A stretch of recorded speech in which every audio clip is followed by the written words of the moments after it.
Story 1. We have a nosy neighbor who is the polite type of Karen. And let me tell you, that type is the most annoying one. That's why we try our best to avoid her as much as possible. So a couple of years ago, when I was 14, at the time, my parents went to visit our aunt who happens to live in a different town. So they are going to be out of town for a couple of days, leaving me and my older sister in the house for the weekend. My sister told my parents that she wanted to have a party at that time with her friends in the house. My parents, thinking it's a play Mario Kart with your friend type of party, agreed. The cast Karen, my sister, Kevin Jr., who is Karen's son. The night my parents left, people started coming to our house while I was upstairs playing Minecraft with my friends or something. That party wasn't that big, but it was big enough to hear the noises across the street, and the booze you can smell from a mile away. It's 8-9 p.m. and the music is playing out loud and the doorbell rings. My sister, seeing Karen through the door viewer, she guesses that our beloved neighbor came to complain about the loud music. But when she opens the door and surprise, Kevin Jr. is behind Karen. He was the typical spoiled neighbor's kid and is 2 years younger than me. My sister, worried that Karen would tell our parents about the ongoing party filled with booze, greets Karen. "Hello, Mrs. Karen." Karen, with a glued smile on her face, says, "Hi there, sweetie, it seems that you are having fun tonight." My sister, trying to resolve the problem as quickly as possible, asks, "Yeah, we are. Are you here because of the loud music? We'll turn it down if you want to." Karen, still smiling, says, "You know the music is a little loud, but I came here asking if Kevin Jr. can join you." My sister, not knowing what to say about her party filled with drunk seniors, tells Karen that the party is for older kids and that she may not want little Timmy dancing in here. Karen shrugs her off and tells her, "My sweet boy is more mature for his age, and he would get along with you and your friends." My sister, trying to hint at what may be in the party, "Listen, Mrs. Karen, I don't doubt your son's intelligence, but we may be doing things you don't want him near. He could stay with your sibling if he wants to." Let me tell you, if Karen actually agreed, I would have rather eaten poop than staying 10 minutes with this cringe generator of a kid. The first and last time he came to our house, he broke my Nintendo Switch and stole a Star Wars figure from my room. Karen said, "Well, my son wants to do whatever you're doing here. Besides, what are you actually doing here? Drugs?" My sister gave up and told Karen, "No, Karen, we don't want your son in here. Please just go home and we will turn the music down." Karen's smile faded away and her tone turned serious. "Where is your mother? Let me talk to her." While everything is happening, Kevin Jr. is standing behind waiting for his mom to find him something to fill his boredom, and trust me, he did not care about what is happening here. My sister, shocked, told Karen that our parents weren't home and said, "You really don't care that your son would join a party filled with drunk people? Oh, so you are drinking. How could I have not guessed the smell coming out of your mouth? I bet you are doing drugs too." My sister gets angry too and tells Karen, "What do you want now? We are not doing drugs." Karen, infuriated, says, "Don't you dare speak to me with that tone. Then, take my son or I will call the police on you." My sister, scared as hell, gathers her courage and tells Karen to scram off and shuts the door on her face. She quickly cleans the house, tells her friends to go, puts the alcohol in the cabinets, and some were so drunk that it was like living hell in 20 minutes. And while cleaning the house, Karen jumps out of nowhere at the window, phone in hand, trying to take a video of my sister with a smug face. But my sister gets to spot her and pulls the curtains quickly. Then the police arrive thinking minors are having a party while snorting some cocaine, check the house, and find nothing suspicious other than my sister's booze-filled breath. Apparently, Karen moved the alcohol out of the entire picture and only called the cops like they're growing crack in the party. So they couldn't connect my sister's alcohol consumption with Karen's accusation and the party. And fortunately, Karen's video turns out to be useless from her video shooting skills and actually can be charged with invading my sister's privacy. But my sister chose not to do anything. They talked to Karen before they left. My parents were told about everything mainly because my sister consumed alcohol at home without any guardian's knowledge, and pieced it with the friendly party, and of course, they were not happy with it. But my father was more infuriated by Karen that there are so many stories about him screaming on her doorstep. Story 2. Okay, so let me give some context before I start. I have a condition called growth hormone deficiency, which isn't a very serious condition. What it means is that my pituitary gland doesn't produce enough hormones, which makes me short and underweight. This will be important later in the story. One day, my brother, who I will call Paul, my friend, who I will call Jason, and I went to the park after school. This happened about a year and a half ago. The park we liked to hang out at was right next to the elementary school, and students were just getting out as we arrived. Anyway, my brother and I brought our bikes to the park because it had a large basketball court that no one really used. So we rode our bikes around on it. Then, an entitled mother, who looked to be in her late 30s, came over with her baby and her young child, who I will call the entitled kid. At first, we were just minding our own business when the entitled kid took out a small basketball and started playing on the court. We didn't mind, so we simply went to the other side of the court to continue riding our bikes. About 5 minutes later, the entitled kid came over and asked if he could ride my bike. At the time, I was in the 8th grade, but because of my condition, I looked like I was in the 5th grade. The entitled kid was probably in the 2nd grade, and he was pretty small. He came over and asked if he could ride my bike for a few minutes. This was a really nice bike that cost my parents about $400, so I wasn't just going to hand it over to him. This is what happened. The entitled mother asked, "Can he ride your bike for a few minutes?" I responded, "Sorry, but he's too small. If I let him ride the bike, he could fall off and hurt himself." The entitled kid said, "I want to ride your bike." I told him again, "I'm sorry, but I can't just let you." At that point, the entitled kid started screaming for his mom, who was sitting on a bench about 15 feet away. She came over and asked him what was wrong. He told her that I wouldn't let him ride my bike. This is what happened next. The entitled mother said, "Just let him ride the bike for a few minutes." I answered, "No, ma'am. He could fall and hurt himself. He is too small." She glared at me and replied, "I don't care. You're in a public space, so you should let my kid ride your bike." I tried to explain, "No, I can't. He could." But she interrupted, shouting, "Let him ride the bike." She then yanked the bike right out of my hands, and it fell to the ground. She picked it up, gave it to her son, and blocked me from trying to take it back.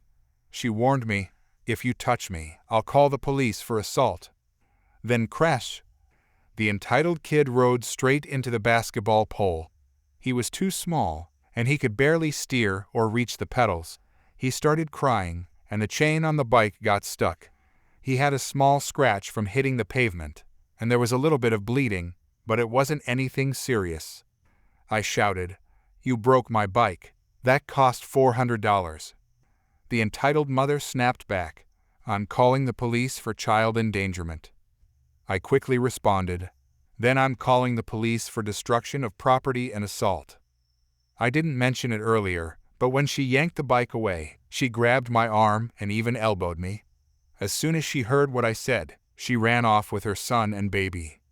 After that, we stopped going to that park after school, which was a real disappointment because it had been our favorite spot. Story 3. I bought a 2010 Mustang GT, Model S 197, for around $5,000, and I wanted to modify it. My dad is a manager at a mechanic shop, so he lets me use the tools at the shop. I put my car on the lift so I could access the bottom of it. Just as I was about to start working, I heard the front door slam shut, and I overheard a lady talking about needing an oil change for her 26 Honda Civic. The desk employee directed her to the back to find an open mechanic. As she started walking back, I continued working on my car.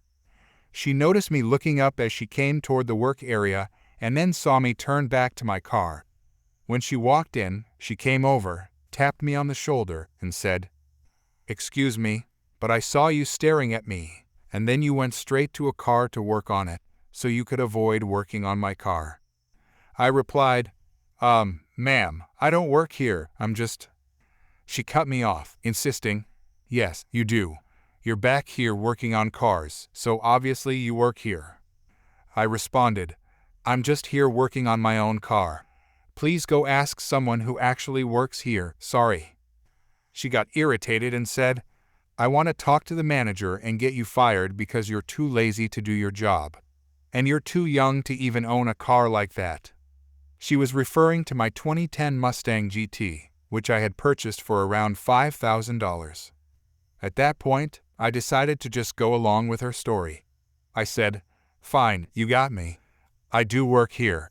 Do you want me to call the manager over?"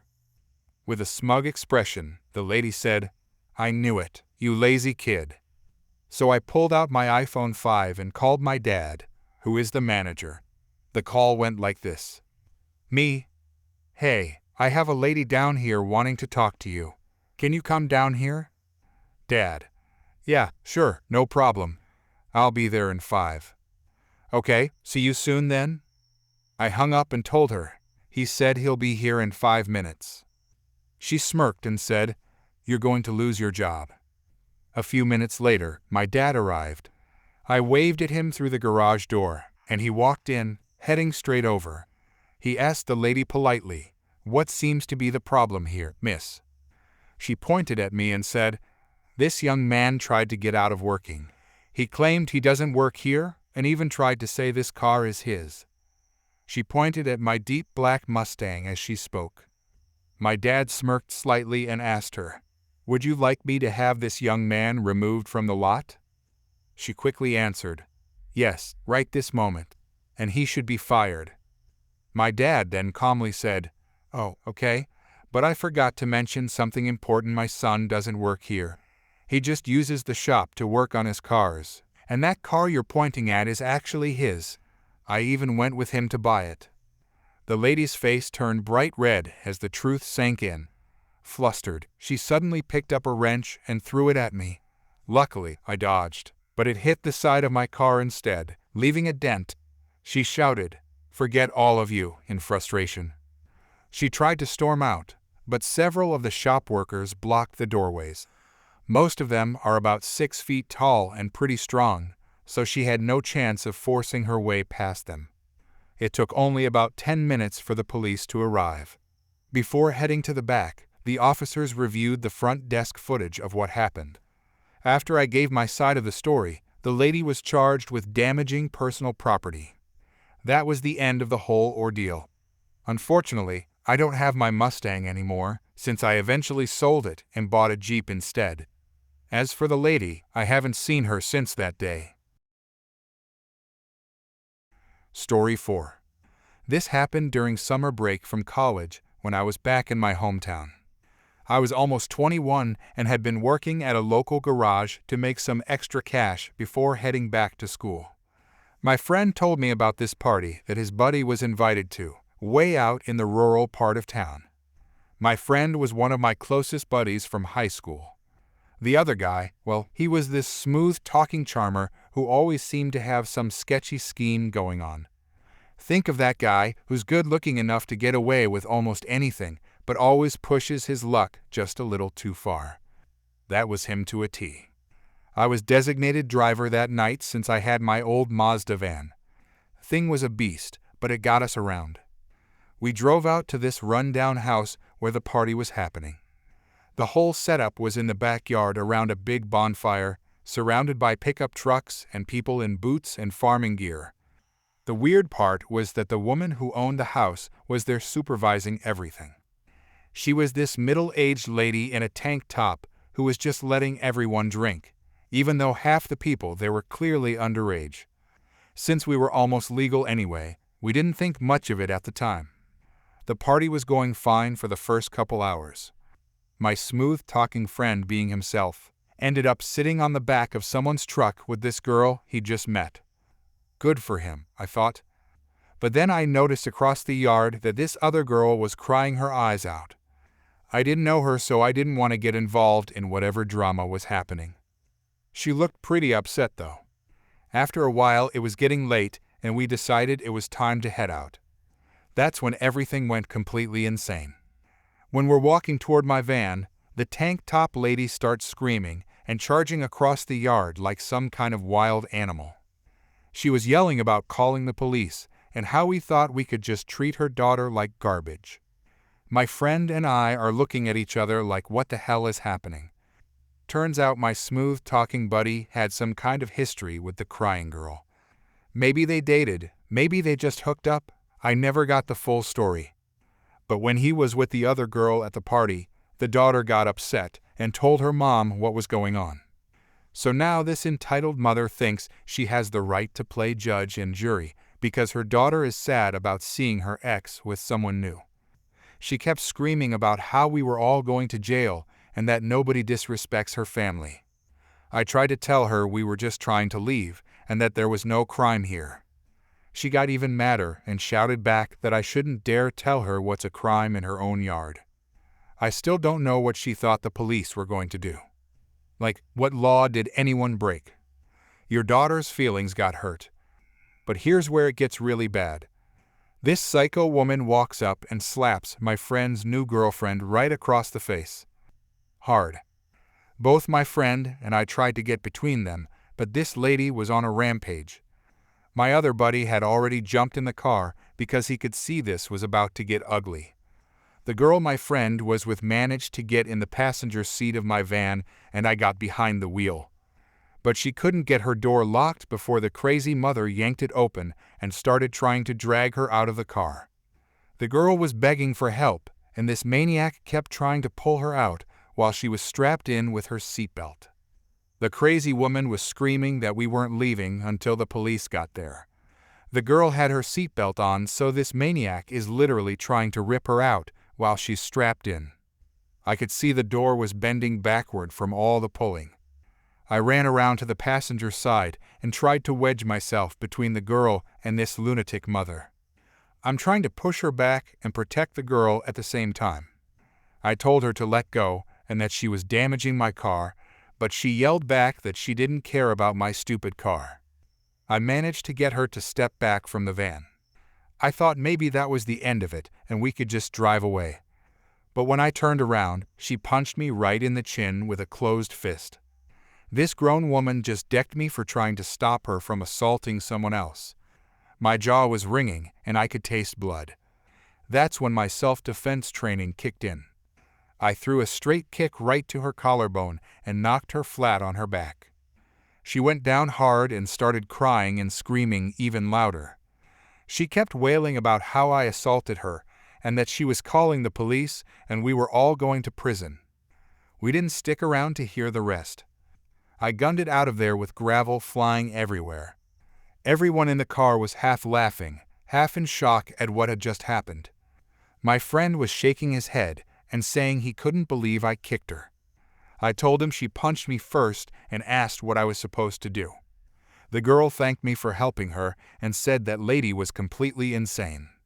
My other friend said he'd never seen anything like that and wondered who attacks people at their own party. We drove back to town, still trying to process everything. My chin was swollen and my van's passenger door was bent, but at least nobody got seriously hurt. A few days later, I heard through the grapevine what happened after we left. The police did show up, just like she kept threatening. But instead of arresting us for imaginary crimes, they arrested her for providing alcohol to minors.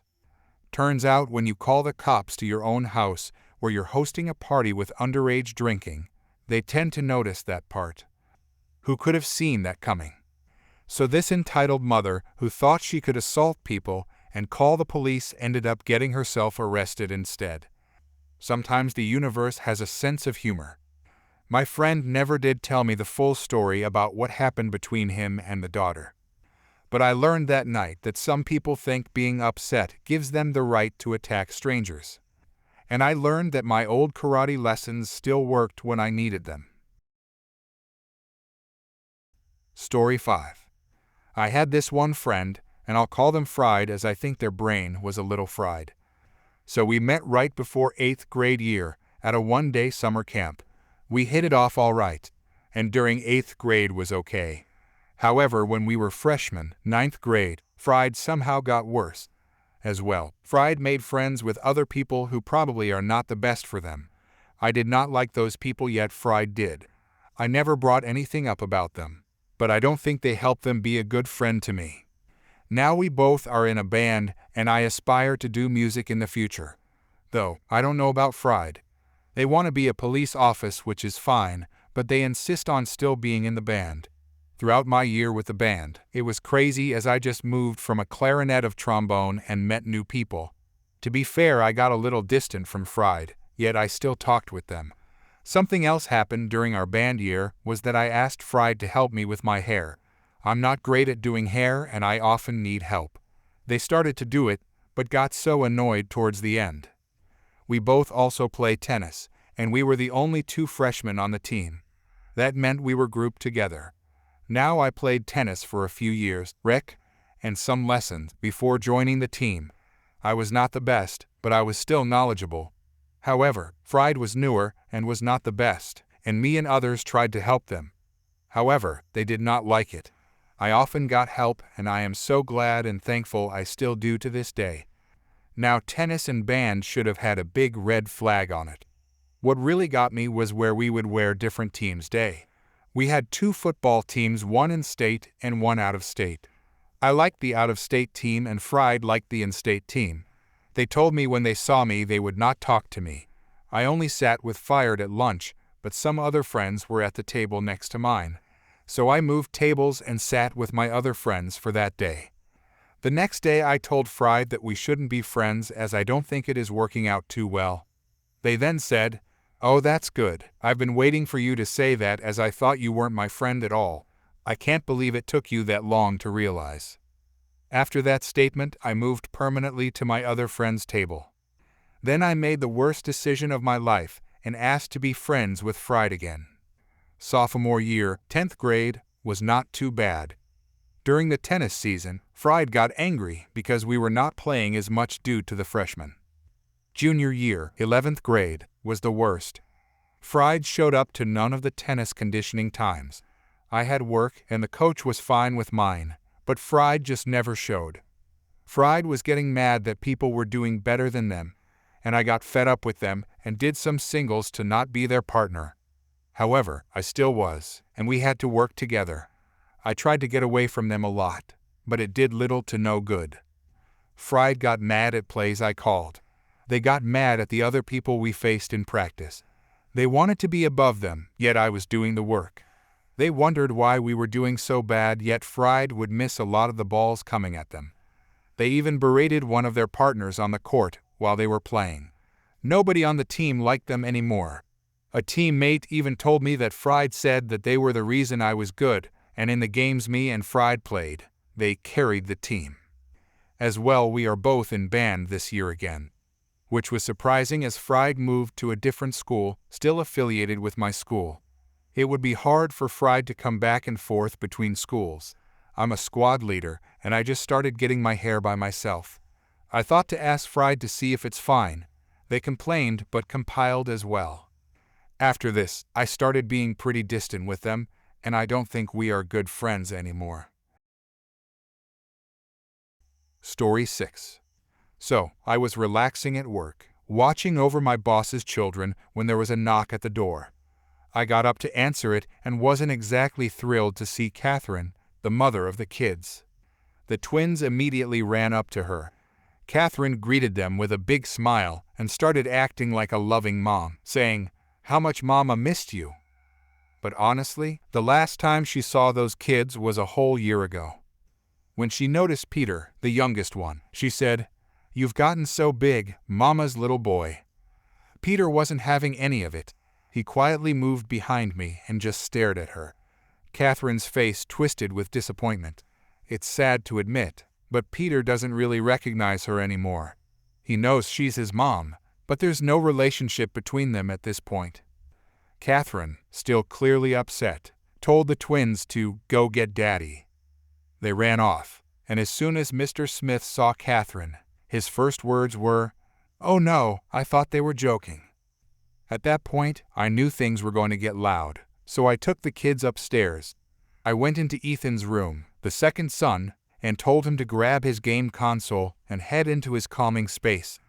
It's a small room inside his closet that helps him when he feels overwhelmed. I gave Peter his tablet and made sure the twins were cleaned up so they wouldn't come too close to Peter. Then I was called back downstairs. When I got there, Mr. Smith asked me to take a seat, saying, "I can't do this alone." Mr. Smith then asked Catherine what she wanted. She tried to act casual, saying she was just in the neighborhood, but he quickly told her to cut the act and share the real reason she was there. As expected, Catherine dropped the friendly tone and admitted, "Look, I'm in debt. I need some money." When Mr. Smith asked how much, she replied, $1 million. Mr. Smith then asked, "What happened to the $1 million I gave you last year?" Catherine said she had already spent it and insisted that she deserved to live in luxury. Mr. Smith calmly suggested she sell one of the vacation homes he had given her. To everyone's surprise, she said she had already sold them. I was stunned, but Mr. Smith didn't even flinch. He reminded her, "Catherine, I gave you $5 million during the divorce, then another $1 million after that. You're either lying or you're being very foolish." Catherine fired back that she didn't care what he thought. All she wanted was the money so she could leave. Mr. Smith told her, "No." Catherine was visibly shocked. She was completely appalled that he would refuse her. She repeated, "Well, I need that money." Mr. Smith's response was firm, "Well, I don't care anymore." The strange part is that Mr. Smith is normally very upbeat. He has the same cheerful, playful energy as Will in The Fresh Prince of Bel-Air. But when he said that line, it was so cold, it surprised me. Honestly, it was kind of attractive in its confidence. I admit I have a bit of a crush on my boss. That's when Catherine shifted her attitude again. She said in a low voice, "You know, I can be very, very convincing."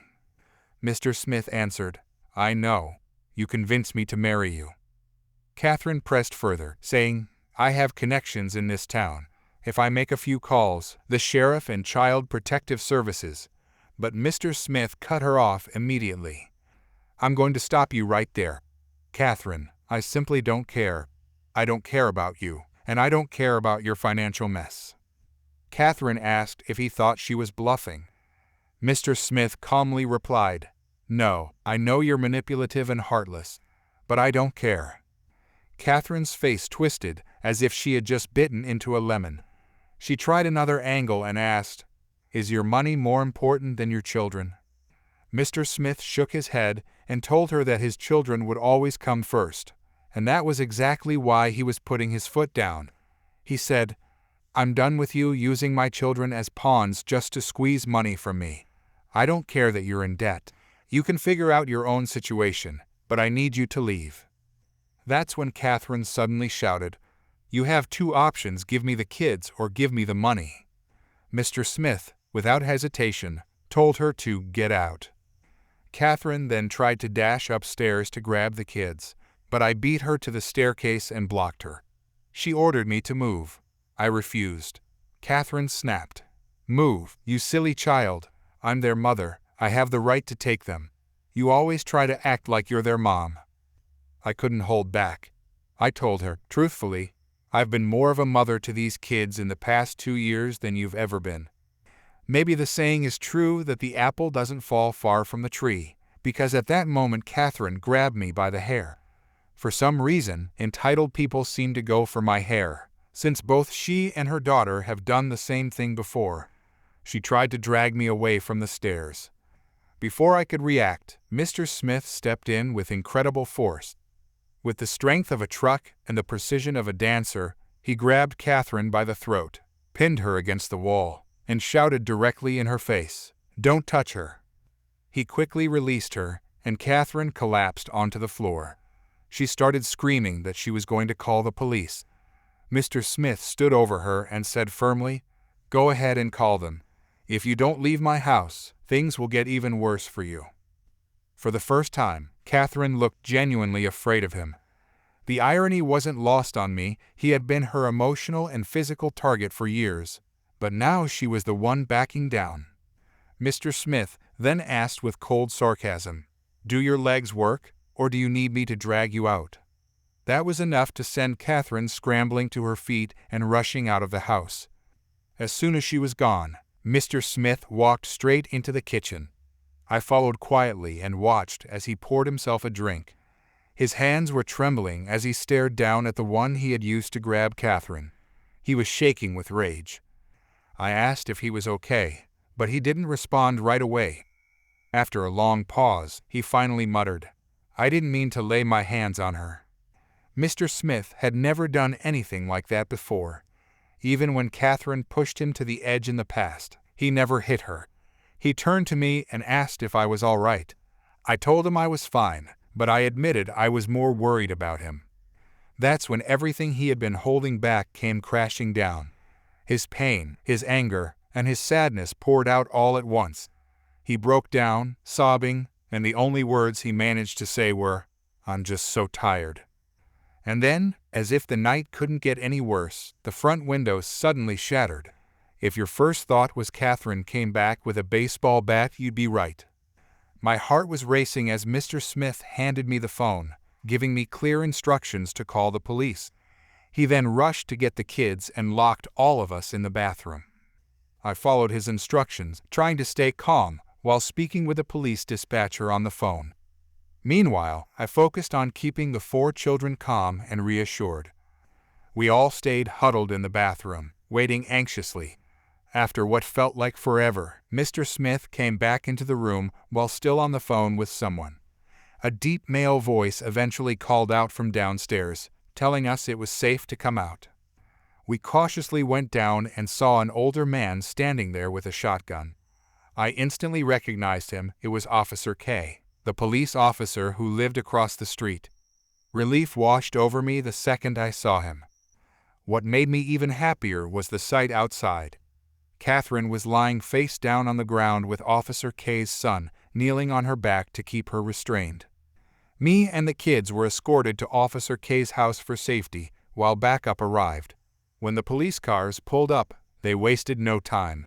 Catherine put up quite a fight, but they managed to get her under control. Honestly, it was almost comical watching her resist while being handcuffed and placed in the patrol car. The officers then came to check on us, making sure none of us were injured, and began taking our statements. In the middle of this, Mr. Smith's oldest son, Mike, was called to come pick up the kids and take me home. Catherine, during her rampage, had destroyed both the family minivan and Mr. Smith's personal car. When Mike arrived and saw his mother sitting in the back of a police car, he couldn't help but laugh. He even taunted her like she was some kind of caged animal. The officers quickly told him to knock it off, reminding him this was still serious. After that, we all piled into his car. Before I left, Mr. Smith pulled me aside and told me to text him when I got home safely. He also told me to take some time off and assured me that he'd pay me for the full following week regardless. Now I'm home, and I just finished texting him. I even asked for permission to share this story, and he gave me the go-ahead. And honestly, all I can say is that 2021 hasn't been great either.